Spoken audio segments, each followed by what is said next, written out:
Distinguished guests, ladies and gentlemen, please welcome Mr. Graham-Felsen. Hello, everybody. I want to thank ANGKASA for inviting me. I want to thank all of the distinguished guests who have come to hear me speak today. It's a great honor to be here. It's my first time in Malaysia. And I really like these ANGKASA shirts. I hope to get one. I am, as I said, my first time in Malaysia. I live in New York City. I actually have a view out of my window in my home of the Empire State Building. I thought that was a very tall, impressive building until last night from my hotel I saw the Trump Towers. Now those are impressive buildings. The other thing I wanted to just say before I started is that I actually am a member of not one but two cooperatives. My apartment is a building cooperative, and I belong to a food cooperative. My grocery store in my home in New York is a cooperative. So every month I have to work 3 hours putting bananas on the shelf, cleaning the floor, but then I get very affordable good food. And I really enjoy being a part of the cooperative. And so it's a real honor to speak before so many members of the cooperative movement. I am here to give examples from my experience working with Obama, but also examples from working in the business world and in the NGO world. Since the Obama campaign, I've had the pleasure and opportunity to work with a bunch of different nonprofits and companies, applying some of the principles from the Obama campaign towards their goals. So I hope everybody in this room, whether you work in government or in the cooperative movement or in trade unions or in business, can take away some kind of lessons that you can immediately apply to your work going forward. So just to give a few examples of how social media is changing the world, I just want to give some stats to give you a broad picture of why this is important and not just something that the kids are doing. Over 800 million people are using Facebook now. Facebook by itself is the third largest country in the world behind China and India. It's a lot of people. I was one of the first people ever to sign up for Facebook. It was actually started by one of my classmates at Harvard, Mark Zuckerberg. So I was one of the first 1,000 or so people. And nobody could have expected that now it would be a $100 billion company with 800 million users. Twitter has over 200 million users. LinkedIn over 115 million users. And these are just a few of the social media platforms that millions and millions of people around the world are using. Social media is not just for young people. There's a myth about social media that only the young people are using it, but in fact, the fastest growing demographic on Facebook are people over the age of 55. People like my father who recently joined Facebook. So this is a cartoon in a famous magazine in America making fun of a man who refuses to be on Facebook and has his own creative methods for social networking. But his wife says, why can't you be on Facebook like everybody else? So why is this important? Because technology empowers ordinary people. In the past, basically people with power were on the top and everyone else had to listen to them. Now social media is giving everybody a say, and it's having a profound impact on the way organizations are run. So I want to start off, before I talk about Obama, by showing a short video that I helped produce that really explains, in many ways, symbolically, what we were trying to accomplish and the spirit of our life and not feel hope and not feel that glimmer of light again. I don't think I was going to do it yesterday. Involved in this process, the grassroots level first, and then the grassroots.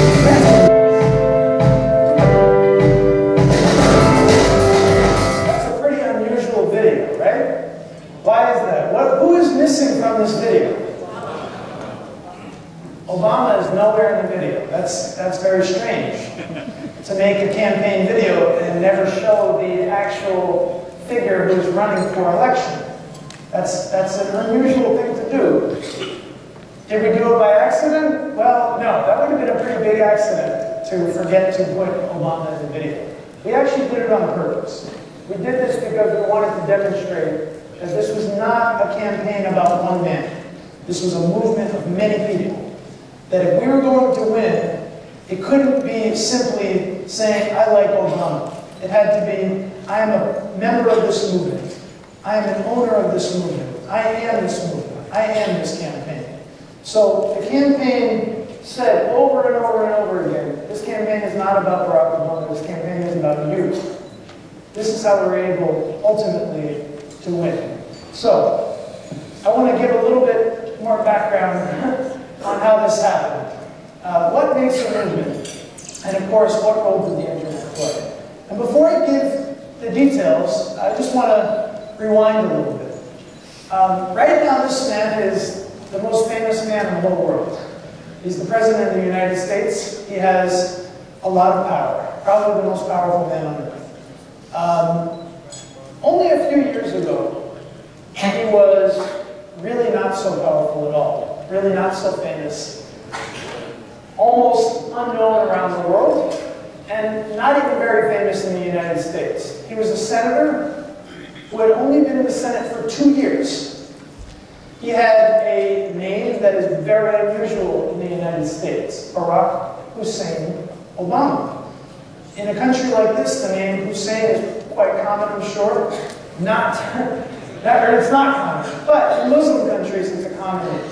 In many Muslim countries around the world. In the United States, it's not a common name. And in fact, as I'll get into in a little while, there are some people who are prejudiced in the United States against Muslims, and for them, it was very unusual, maybe even a little bit scary that he had this kind of name. Also, of course, his skin. He has black skin. How many presidents ever in the United States had black skin before him? 0. Every single one was white. So this was kind of a dream for a lot of people. They said, there's no possible way somebody with very little experience, somebody with a name like Barack Hussein Obama, and somebody with black skin can become president of the United States of America. And guess what else? He had some of the strongest opponents in the history of Democratic Party politics. John Edwards now is a laughingstock because he had a scandal. I won't get into it. But if you want to look it up on the internet, just Google John Edwards and you can see what happened to him. He's a laughingstock now, but at the time he was a very strong candidate. Many people believed that he could win. And he was getting a lot of the early support from the labor unions and from the traditional left in the Democratic Party. The woman in the middle, now our Secretary of State, Hillary Clinton. Maybe she'll become the first female president someday. She was a very strong candidate. A lot of experience, excellent credentials, and of course, the most famous name at the time in all of the world in politics, Clinton. Of course, Bill Clinton was her husband, extremely famous man all around the world, a 2-term president of the United States. Everybody thought that Hillary Clinton was going to win. All of the major politicians were lining up to give her their support. Many of the wealthy donors were giving her money because they thought she's the safe bet, she is the guarantee. And most importantly, the media were all basically saying that Hillary Clinton was inevitable, that she was definitely going to win. So when I decided to join Obama's campaign, a lot of people thought that it was crazy, that it was a silly idea, like that book Don Quixote, where he rides off looking for windmills. And they thought, you know, you're wasting your time, you have a good job in New York, stay home because there's no chance Obama can win. Well, the odds were definitely against Obama. Everything was leaning in Hillary Clinton's favor, except for one little factor. People.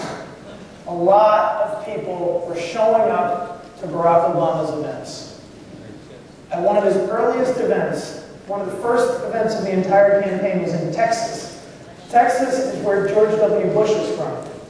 It's not a very left liberal state. It's a Republican state.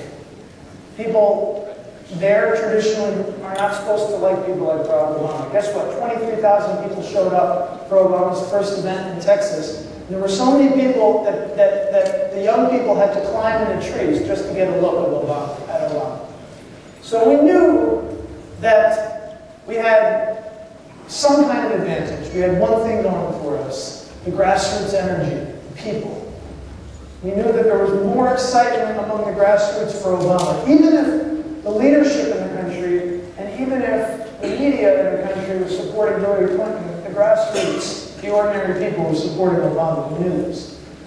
So our challenge was, okay, how do we take all of that excitement in the streets and turn it into something productive?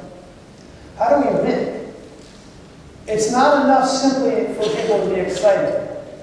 You have to convert the excitement into productive activity. That was our challenge. Many politicians in the United States and around the world inspire young people, they get people excited, they get people onto the streets, but then that energy is wasted because they don't organize them. They don't organize them. So our challenge was, how do we organize the people?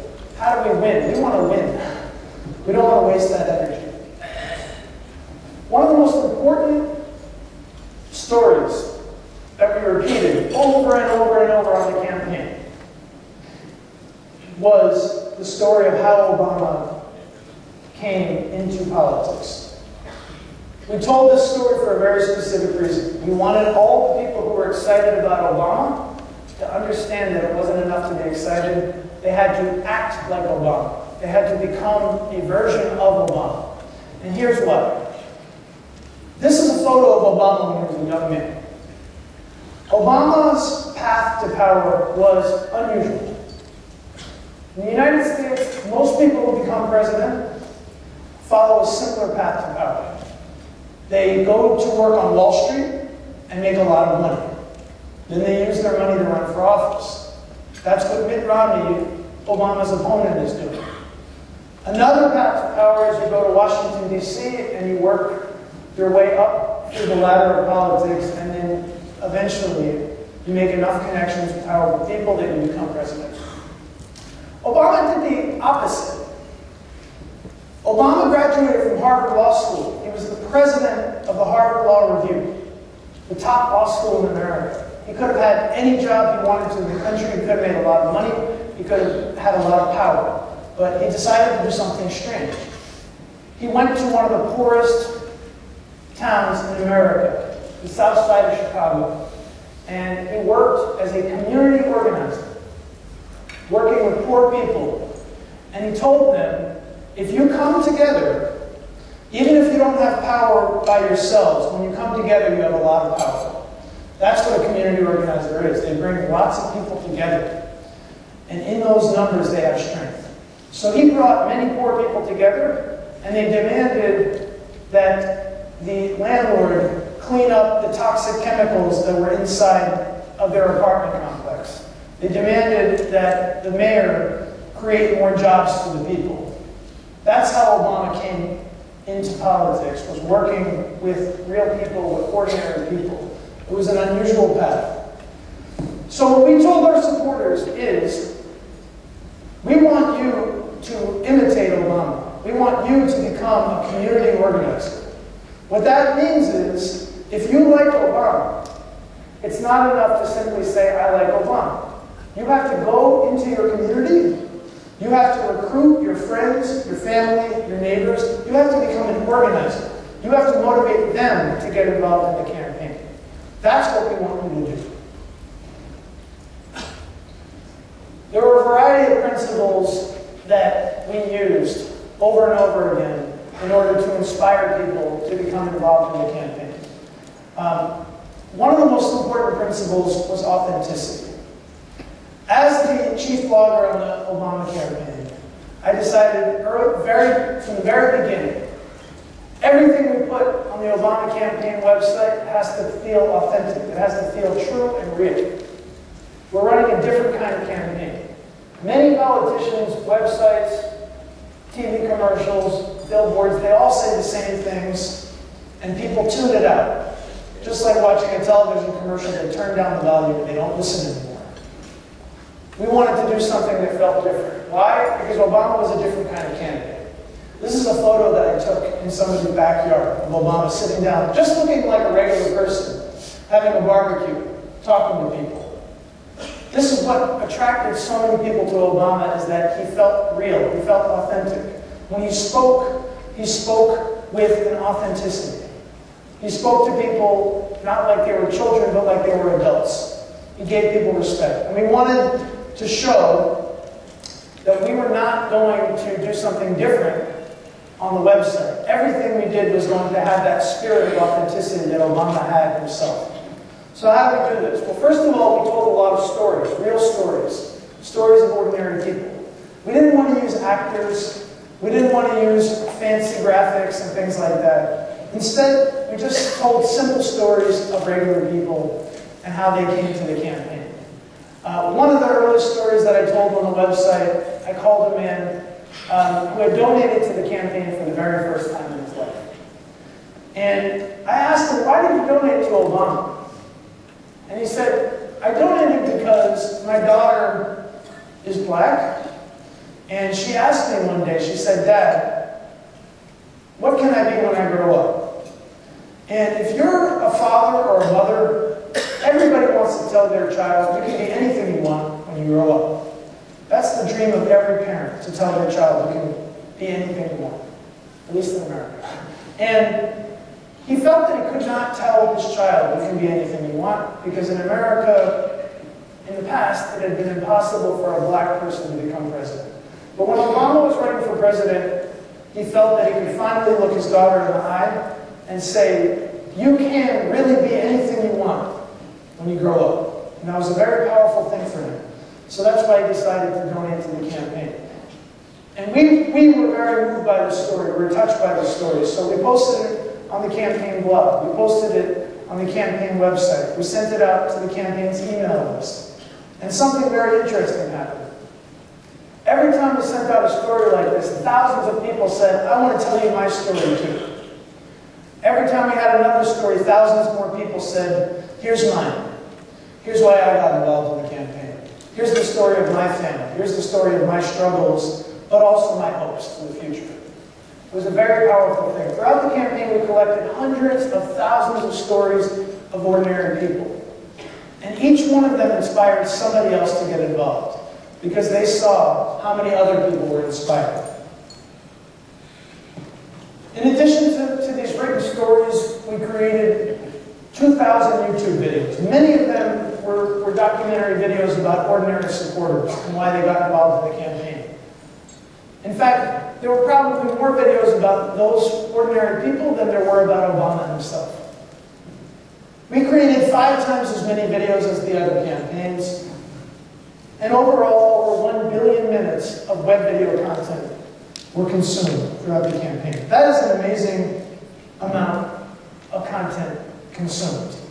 In fact, it would take 2,000 straight years to view all of those videos. So, what's the difference between watching an online video and watching a television commercial? Very, very, very big difference.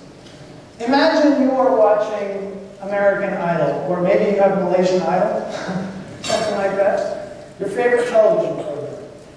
And all of a sudden, a commercial comes on TV. And it's a commercial from a politician. What do most of you do? As I said earlier, probably you get a little bit bored and you turn the volume down, or maybe you change the channel, because you don't want to watch that.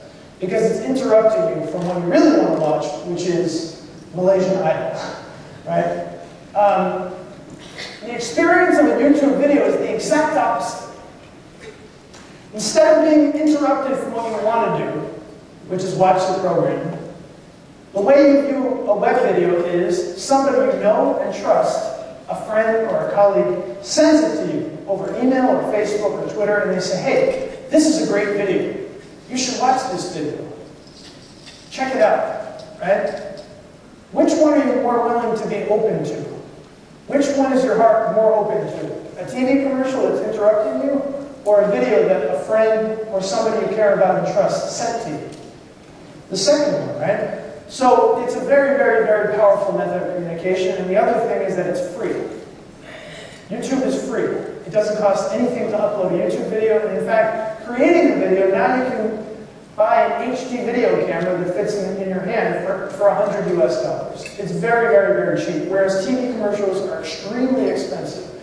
Campaigns spend the vast majority of their campaign donations on TV commercials in the United States. But I would argue that in the future that will no longer be necessary because web video is a much more powerful means of communication, in my mind. One of the myths that we shattered also with web video is that people only want to watch very short videos on the internet. For example, people want to watch a video of a cute dog jumping into a swimming pool or something like that. Or maybe eating some spaghetti. You know, people want to watch funny videos of cute animals, but they don't want to watch anything serious on the internet. That's false. In fact, the most successful video we ever had was a 37-minute speech that Obama gave. And it wasn't a speech on a fun topic. It was a speech on the most uncomfortable topic in American politics, which is racial relations. It was about white people and black people and how we need to get along and respect each other. Very difficult topic for Americans. We have a long history of racial tension in America, and he addressed it directly. And 7.5 million people wanted to watch this and share it with their friends. So even very serious content, people were willing to watch it if it's authentic, if it's real, if it says something new. Just to give a few more examples of the difference between new media, what we were doing, and the traditional media. I've already talked about TV commercials versus online video. Direct mail versus email. Direct mail is the paper mail you get from companies or politicians. In the US, we call this junk mail because nobody really likes receiving this kind of mail. Most people throw it in the garbage or maybe in the fireplace. Nobody likes to read that. Email is a lot different. Many people don't read emails either, but many more people open emails than open direct mail. Also, email does not destroy the rainforest because you don't need to cut down trees to send emails. It's very much cheaper, and it's much more effective, and the reason why is you can do much more sophisticated testing with email. You can test the subject line. You can test the length of the email. You can do all of these tests that are really difficult to do with direct mail because it can take months to do a direct mail test, where it can take minutes to do an email test. Traditional media is often about sending out press releases. A press release is not designed for an ordinary person. A press release is designed for somebody in media, for a journalist. And the truth is, ordinary people would not want to read a press release because it's very boring to read. It's very formal language, not very human language. Blogs is the opposite. Blogs is all about basically speaking to somebody in an informal way, speaking to them like they're your peer. And so we use blogs because we wanted to connect directly with our supporters. Traditional media is about a one-way communication. Here's my message, take it or leave it. New media is actually about a two-way conversation. Here's my message, but I want to know what you think. Tell me what you think. Here's Obama's healthcare policy idea. But we want to hear your ideas too. If you've been sick and you've experienced bad things with the American healthcare system, we want to hear your stories because maybe you can influence Obama's healthcare policy. That's the two-way communication. That's a conversation. Traditional media is overwhelmingly about winning over the press, getting the journalists to positively write about your campaign. We were actually not interested in winning over the journalists. Our focus instead was winning over our supporters directly. We went around the media. In fact, we created our own media network. BarackObama.com was essentially the equivalent of CNN or BBC. We had thousands of videos and blog posts. We were speaking directly to our supporters. And the main difference is traditional media strategy was about winning over a few votes. In the US, as in many countries around the world, we're a very divided country. 40% always vote for the Democrats, 40% always vote for the Republicans, and maybe around 20% are what we call the undecided voters. Sometimes Republicans, sometimes Democrats. So most campaigns are focused on those undecided voters. And they're actually not even focused on all the undecided voters. They're focused on the undecided voters in very specific states, like Ohio, These are the swing states, the ones that really give you the most votes. So really, we're only talking about a handful of states, maybe 5, 6, 7, 8 states, and a small minority of the voters in those states. That's what traditional media is focused on, a tiny percentage of the American public. We had a different focus. We didn't care about winning over those independent voters. We were concerned with building a movement. Our goal was to get people who already liked Obama to really like Obama, and people who really liked Obama to become community organizers for Obama, to recruit their friends and family to join the movement. That was our goal.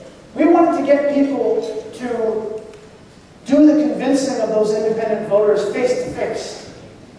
What's more compelling? Watching a television commercial, if you're an undecided voter, imagine that you're an undecided voter for a second.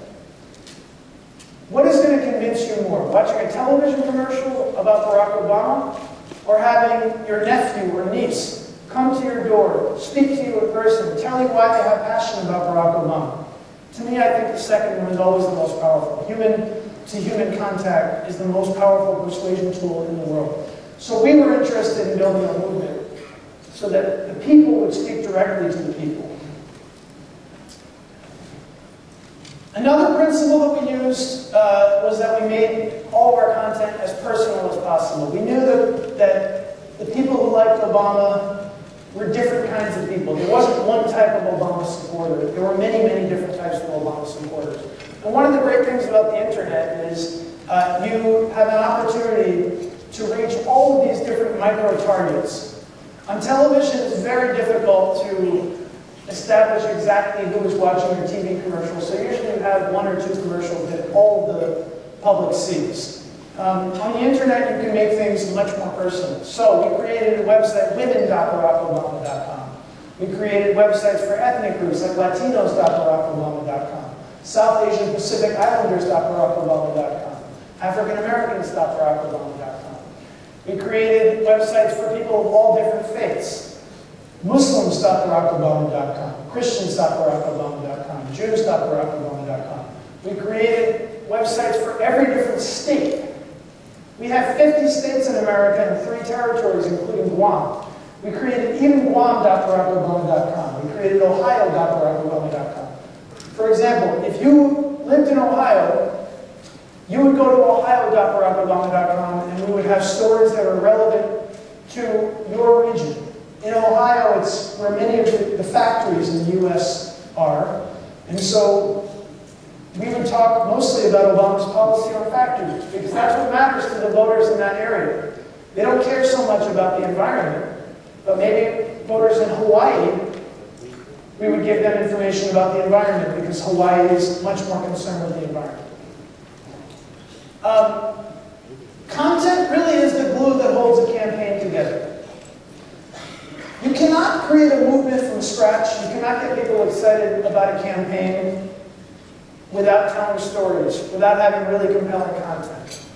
Our content was the reason that people kept coming back to barackobama.com, kept coming back to our Facebook page. If we didn't always have something fresh and something new, the people would have been bored, they would have been disengaged. They might have stopped getting involved in the movement. So we were always giving them something new. And it really was the glue that kept them going and inspired. But it's not enough to inspire people. Again, we didn't want to just excite people, we wanted to get them to become community organizers. So we had to show that we really respected them too. We wanted to treat them like VIPs. Again, we wanted to show them that the campaign really valued them. Even if they were just an ordinary farmer or an ordinary factory worker, we valued them as much as we valued a VIP. So, one of the most important moments of the campaign was when Barack Obama was trying to choose his vice president. Second most powerful man in America. Of course, this was news that every journalist wanted to know. Who will Obama choose as VP, as vice president? Every day, journalists from the New York Times, BBC, CNN, were calling our office trying to get any member of the staff to leak the information who Obama will pick for for vice president. Now, first of all, very few of us on the staff even knew who Obama was going to pick until the last moment. But it was very secret information. And in the past, the way that the vice president is leaked is usually the most important journalist in America will get a phone call a few hours before, say, hey, guess what, it's going to be Joe Biden, you know. And they do this for a very obvious reason. They want to curry favor with the journalists, so the journalists will return the favor and write something nice about Obama in the future. That's the way it worked in the past. We decided to do something different. Instead, we wanted to tell our supporters, the ordinary people, the farmer, the factory worker, before we told the journalists. And the way we did this is we said, if you sign up for the SMS program, you give us your cell phone number, your mobile phone number, we will send you an SMS immediately when Obama makes his decision. So a journalist called me and said, Sam, what is this ridiculous? Just tell me who it's going to be. And you know what I told him? I said, if you want to know, you can give me your SMS number, like everybody else.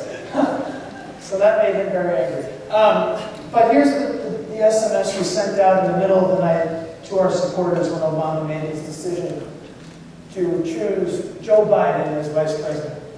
And it really demonstrated that we value the ordinary supporter. That we really meant it when we said that we value the ordinary supporter. Another thing that we did, I'm not going to show much of this video, I'll just show you everybody, it's David Fluff, rocks. So, because the video is quite boring, trust me.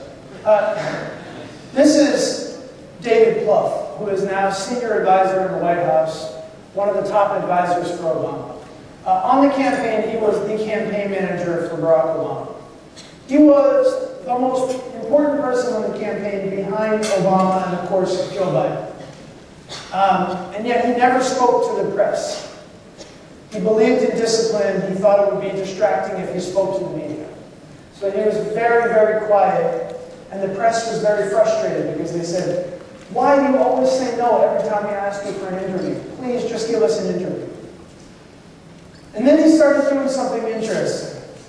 He refused to give an interview to the press, but he made videos where he spoke directly to the people. Every couple weeks or so, he would release a video, and we didn't use expensive cameras like this camera over here. We didn't use expensive lighting. In fact, we used a laptop like the one I'm using on the stage. Simple Mac laptop with a little camera. Because we wanted it to feel like a Skype conversation. You guys use Skype? Yeah. We wanted it to feel like a video chat. Very informal. Very much just a personal conversation. We wanted it to feel like the ordinary supporter could have a seat at the table at a VIP meeting inside David Plouffe's office. That's how we wanted it to feel. So in this video, he's giving very specific, detailed information about a very important strategy on the campaign. How we're going to win the state of Florida, one of the biggest states in America, critical to the victory of the president. How are we going to spend $20 million in the state of Florida? How much will go to radio ads? How much will go to television? How much will go to web ads? How much will go to billboards and flyers and things like that? This is sensitive information because if John McCain's campaign, John McCain, our opponent, if his campaign sees this video, they will say, aha, he's spending $8 million on television. Now we know how much he's spending. We can spend even more. It's a little bit like if you're playing chess with somebody. You know, I'm basically telling you, okay, I'm going to move my knight this way, and after that I'll move my rook this way, and then I'll move my pawn this way. It's like giving your strategy to your enemy in advance. A strange thing to do, right? And many people question, is David Plouffe stupid? Why is he doing this? But David Plouffe felt that it was critical to establish trust with his supporters. That it was critical to establish the fact that they were privileged insiders getting critical information from the campaign. And even if it gave John McCain a temporary advantage, even if John McCain's campaign for one day got the upper hand on Obama, he was thinking for the long term. He was thinking, it's okay if they get an advantage today because I'm building something bigger. I'm building the trust that is needed to build a movement. And he was right, because every time we sent out one of these videos, we saw spikes in the number of people signing up to volunteer. We saw spikes in the number of people donating to the campaign, because people felt that they were respected. They felt that they were included. They felt empowered.